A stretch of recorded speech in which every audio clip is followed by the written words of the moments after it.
Hello everyone, this is Mahendra Singh Tomar, a faculty member MIET Meerut. AKTU के सभी students का मैं स्वागत करता हूं हमारे आपके अपने YouTube channel MS Tomar MIET में। जैसा कि आप सभी जानते हैं, कोरोना महामारी की वजह से इस बार AKTU के एग्ज़ाम्स 20 जुलाई से ऑनलाइन मोड में MCQ बेस्ड चल रहे हैं। बहुत सारे लोगों के एग्ज़ाम्स ऑलरेडी हो चुके हैं, तो जिन लोगों के एग्ज़ाम्स ऑलरेडी हो चुके हैं आज हम उनके साथ चर्चा करेंगे और उनका एक्सपीरियंस जानने की कोशिश करेंगे, ताकि जिन लोगों के एग्ज़ाम्स अभी तक नहीं हुए हैं उनको कुछ फ़ायदा हो सके। तो इस चर्चा में मेरे साथ वंश, विशेष एंड हिमांशु हैं। ये तीनों लोग बीटेक थर्ड ईयर के स्टूडेंट्स हैं और इनके एग्ज़ाम्स ऑलरेडी हो चुके हैं। तो Vansh, Himanshu and Vishesh, I welcome you all. तो चलिए हिमांशु, आपसे स्टार्ट करते हैं। आप बताइए आपका क्या अनुभव है, क्या एक्सपीरियंस है? यस सर, जो हमारे क्वेश्चंस आ रहे हैं आउट ऑफ 50 हमारे 30 और 35 बेसिक क्वेश्चन है जो हमने मतलब कि क्लास में अटेम्प्ट किए हुए हैं या PUT में या सेशनल में किए हुए हैं। यस, और बाकी जो 10 से 15 क्वेश्चन है वो थोड़े फ्रेम किए हुए क्वेश्चन है।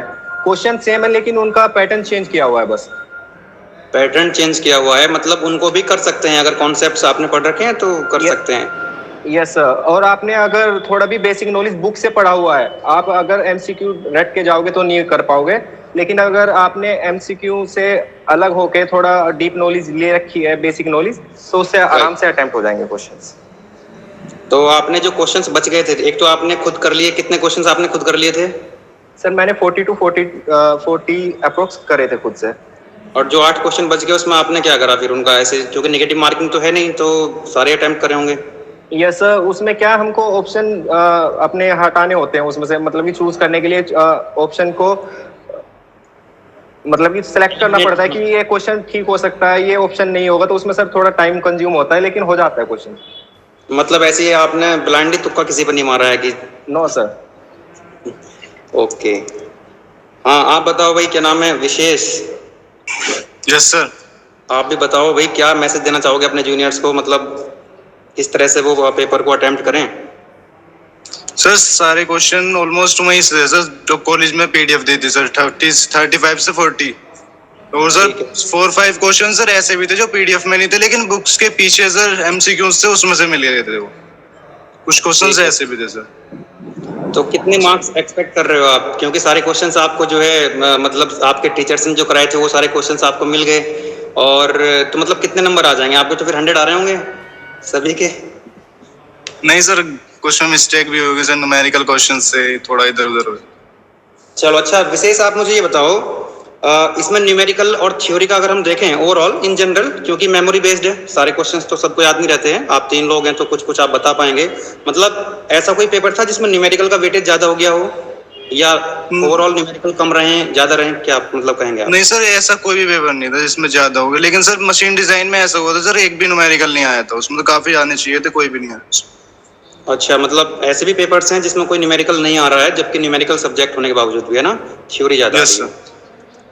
ठीक है, और जो न्यूमेरिकल्स आ रहे हैं जो, तो उनका लेवल कैसा है? मॉडरेट हैं, इजी हैं, टफ हैं, क्या?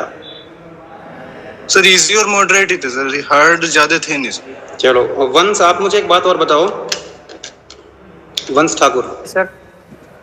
हाँ वंश, आप मुझे ये बताइए, आप मतलब सिस्टम जो है हमारा AKTU का जो सिस्टम है, जो फर्स्ट टाइम क्योंकि ऑनलाइन एग्जाम हो रहा है तो छोटी मोटी दिक्कतें हो सकती हैं, बिकॉज ऑनलाइन एग्जाम जो हो रहा है वो फर्स्ट टाइम हो रहा है, तो इसमें मतलब आपने कौन कौन सी दिक्कतों का सामना किया, या फिर आपने क्या ऑब्जर्व किया कि हाँ ये थोड़ा सा मुझे ऐसा लगा कि यहाँ इम्प्रूव होना चाहिए सिस्टम में, वो क्या है आपकी, मतलब क्या ऑब्जर्वेशन है आपके?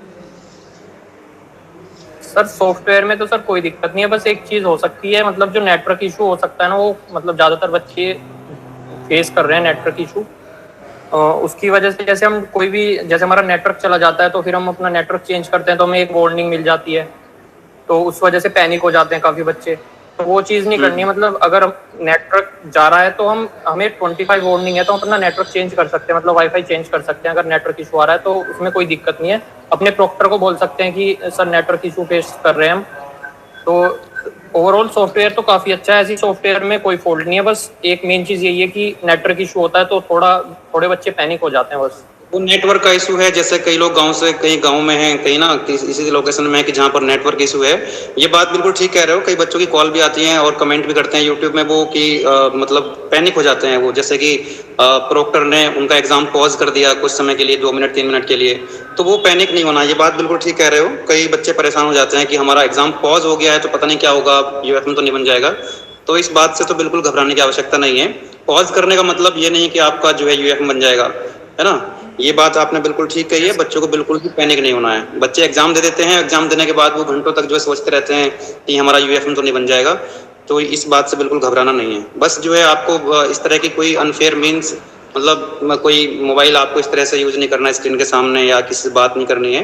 वो सारी चीजें तो ध्यान रखनी भी चाहिए, है ना। तो ये आपका पॉइंट। अगर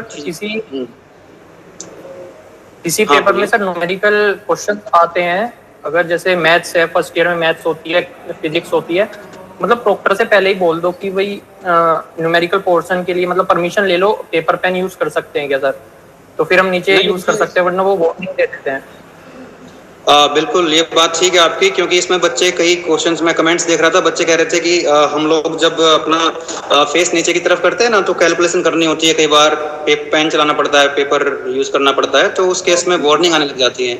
और इसमें मुझे नहीं लगता इसमें परमिशन लेने की भी जरूरत है, क्योंकि ये अलाउड है।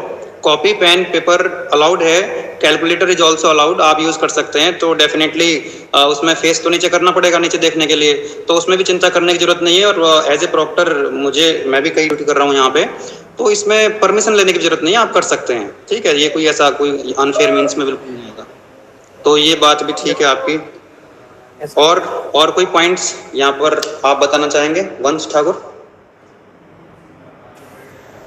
आपकी साइड से ऐसी कोई मिस्टेक, आपकी साइड से ऐसी कौन सी मिस्टेक हुई जो मतलब आपको लगा कि मुझे ऐसा नहीं करना चाहिए था? और हमारे जूनियर्स हैं, जो हमारे आपके जूनियर्स हैं, ये फर्स्ट ईयर के स्टूडेंट्स हैं मेनली, तो वो उस मिस्टेक को रिपीट ना करें। आपकी साइड से ऐसी कोई गलती हुई है ड्यूरिंग होल एग्जामिनेशन?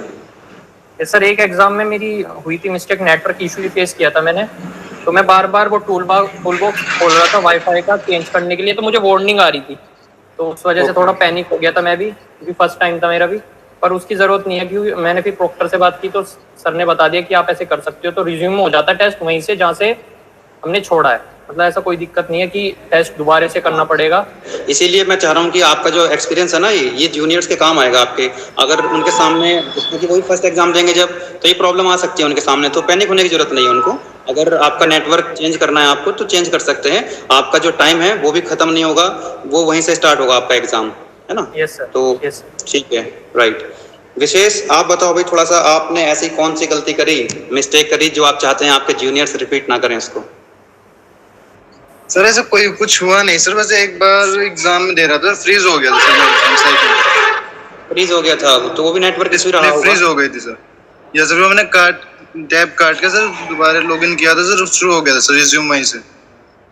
ओके, तो हिमांशु आप बताओ भाई, आपने कुछ ऐसी प्रॉब्लम फेस करी है जो आप चाहते हैं, कोई ऐसी मिस्टेक आपकी साइड से हो गई हो, आप चाहें कि जो जिनका एग्जाम नहीं हुआ है वो रिपीट ना करें उस चीज को, और पैनिक करें?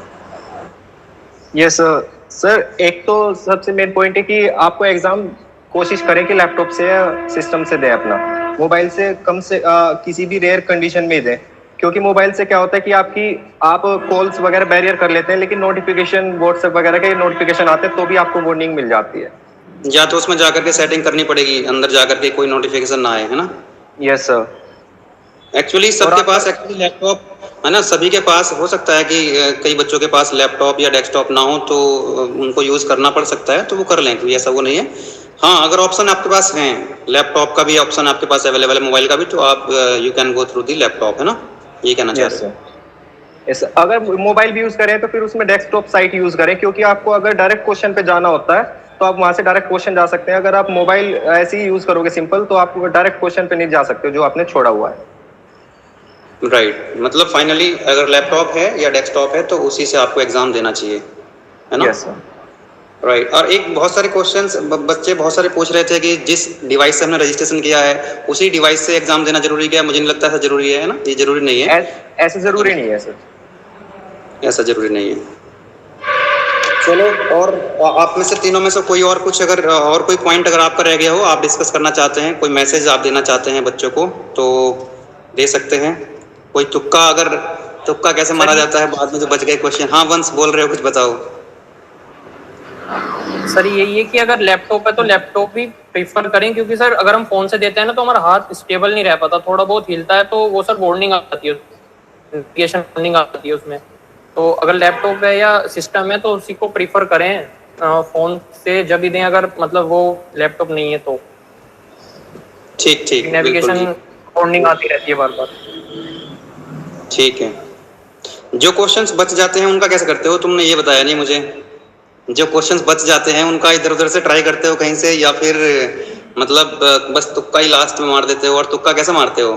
केवल एक ऑप्शन पकड़ लिया, ए लगा दिया या बी लगा दिया या सी लगा दिया, या फिर ये देखते हो कि हाँ कुछ ऑप्शंस एलिमिनेट कर दिए, है ना, 4 ऑप्शंस में से ऐसा लगता है कि भाई ये ऑप्शन तो हो ही नहीं सकता, उसको एलिमिनेट कर दिया, दूसरे को एलिमिनेट कर दिया, 2 ही ऑप्शन बचे फिर, तो उसमें 50% प्रोबेबिलिटी हो जाती है। कैसे करते हो आप लोग?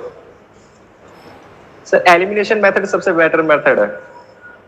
हाँ वो तो एक एलिमिनेशन मेथड हो गया। चलो अगर किसी को लग रहा है कि हाँ ये नहीं हो सकता, उसको एलिमिनेट कर दिया। बट मान लो ऐसे 5 क्वेश्चन बच गए कि हमको कुछ समझ में नहीं आ रहा है कौन सा एलिमिनेट करना है, तब क्या करते हो?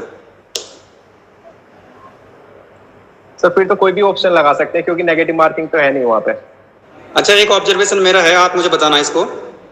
जैसे कई ऐसे भी क्वेश्चंस मिले थे आपको कि लास्ट वाला option all of the above वाला हो, ऐसे क्वेश्चंस थे? Yes sir. तो मुझे लगता है कि अगर ऑल ऑफ दी अबव आपको आंसर नहीं पता है, अगर एक लास्ट में ऑप्शन मिल जाता है ऑल ऑफ दी अबव, तो मुझे लगता है 90% प्रोबेबिलिटी है कि वही उसका आंसर होगा। आपका क्या ऑब्जर्वेशन है? सर अप्रोक्सीमेटली ज्यादातर यही होता है, मोस्टली यही होता है सर। सर और सारे सब्जेक्ट में देखा था सर मैंने, यही था। लेकिन एआई सब्जेक्ट सर ऐसा था, उसमें बहुत कम चांस हो रहे थे उसके। ये अच्छा। मैंने सैन फाउंड्री पे भी चेक किया था, वो जो वेबसाइट्स था उनमें कम चांस हो रहे थे एआई के, उसमें नहीं तो और सब में सेम। हाँ ऑल ऑफ दी, अगर आपको आंसर नहीं पता है और उसमें ऑप्शन है ऑल ऑफ दी अबव, तो मुझे लगता है उस ऑप्शन के थ्रू जाना चाहिए। अगर नहीं पता है तो 90% चांस होते हैं। चलो ठीक है, मुझे लगता है कि आपने जो अपना एक्सपीरियंस शेयर करा है ये बच्चों के काम आएगा। कई सारे बच्चे, जो सबसे बड़ी प्रॉब्लम यही आ रही है ना, बच्चे पैनिक हो जाते हैं कि कई बच्चे बोलते हैं कि सर जो है प्रोक्टर ने एग्जाम पॉज कर दिया था लास्ट टाइम में, 10 मिनट बचे थे, उसके बाद मैंने सॉरी बोल दिया, उसके बाद फिर से जो है प्रोक्टर ने रिज्यूम कर दिया और मैंने सबमिट कर दिया, तो क्या अभी यूएफएम बन सकता है? तो इस तरह के क्वेश्चंस आते हैं। तो ऐसा कुछ नहीं है। अगर बहुत ज़्यादा सीवियर केस है, लगातार 2-3 लोग ग्रुप में बैठे हुए डिस्कशन कर रहे हैं या फ़ोन पे लगातार बात कर रहे हैं, तो इस तरह के केसेस में यूएफएम बनेगा। अदरवाइज आप नीचे देख रहे हैं या इधर उधर कल देख लिया, तो ऐसा कोई बड़ी बात नहीं है। देख सकते हैं, इंसान है भाई, ऐसे तो वो घूम सकता है ना, हिल सकता है इधर उधर, तो उसमें कोई दिक्कत वाली बात नहीं है, पैनिक होना नहीं चाहिए ऐसे। चलो ठीक है, thank you, thanks to all of you, आपने एक्सपीरियंस अपना शेयर किया। चलो thank you sir. Thank you. Thank you.